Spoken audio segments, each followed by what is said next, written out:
Hi friends, শুভ সন্ধ্যা। তো মা আজকে ছুটি হয়েছে, মাকে বাড়ি নিয়ে এসছে। দেখো তো প্রায় হসপিটাল মেডিকেলে হচ্ছে 9 দিন থাকার পরে, নার্সিংহোমে 9 দিন থাকার পরে তারপরে বাড়িতে এসছে ফাইনালি। তো দেখো তোমরা সবাই জিজ্ঞেস করছিলে শাশুড়ি মা কেমন আছে, শাশুড়ি মা কেমন আছে। তো এখন মোটামুটি ভালো আছে, কিছুদিনের মধ্যেই সুস্থ হয়ে যাবে আশা বলতে করছি। ঘাড়ে ব্যথা, মাথা ব্যথা, অনেক বড় একটা অপারেশন হয়েছে। তো তো সুস্থ হতে একটু টাইম লাগবে।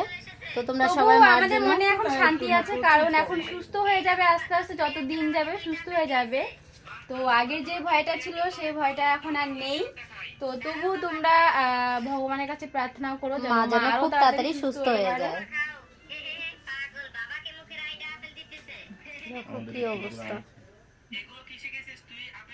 একদম ছোট বাচ্চা হয়ে গেছে।